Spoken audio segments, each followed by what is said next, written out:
Why would I intentionally and willingly expose a weakness of ours during opening argument? You want to learn the answer? Come join me as I share with you this great information. Hi, I'm Gerry Oginski. I'm a New York medical malpractice and personal injury trial lawyer practicing law here in the state of New York. There are instances where I will voluntarily and willingly expose a key weakness in our case on opening arguments. You want to know why I do that? Because I want to be straight with the jury. I want the jury to recognize immediately that we have a problem with our case. I don't want this information to come out when the defense attorney gets up for the very first time and says, "Ladies and gentlemen, Mr. Oginski forgot to tell you something so important that he clearly left it out of his discussion with you. And now let me tell you what happened." Now, if the jury hears it from the defense attorney first, now we've lost credibility. That is why I will often tell the jury a key weakness in our case, because I want to be the first ones to tell them about it. This way, I can now explain it. I'm not going to deflect it and ignore it, because that is the worst thing to do. Instead, I have to attack it head on. Ladies and gentlemen, I have to share with you something very important that might affect how you view this case. My client, Mr. Jones, was convicted of a crime 20 years ago. And for something that he did 20 years ago, he was in jail for 10 of those years.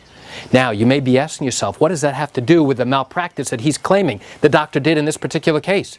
The reality is, it has nothing to do with it.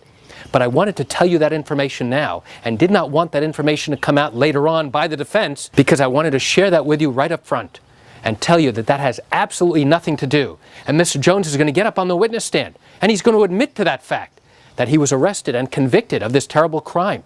And yes, it is horrendous, and you're going to think horrible things about it. But you will also be asked to put that information aside, because that's got absolutely nothing to do with the violations from the basic standards of medical care that occurred in this particular case, where this doctor treated Mr. Jones.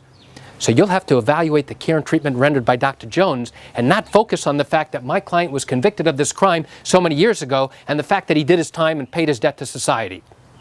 So now, once I've done that, what I'm trying to do is to tell the jury exactly what happened, be straight with them, gain credibility and trust, which is very, very important, and now deflect the issue. Because if I don't do that, if I ignore it and hope that nobody finds out about it, whether nobody touches it, what's going to happen is, if I don't address it, I sit down, the defense attorney is going to stand up, and one of the first things he's going to say is, "Ladies and gentlemen, Mr. Oginski wasn't being straight with you. If he was, he would have told you that Mr. Jones, his client, was a convicted felon. Did you know that? He didn't tell you that, did he?" And now he's going to make a huge deal about that. I hope you learned something useful and interesting in this particular video, and I share it with you to give you an insight and an understanding into what goes on in the trial process, in understanding the strategies and the tactics that trial attorneys use. I realize you're watching this because you have questions or concerns about your own particular matter.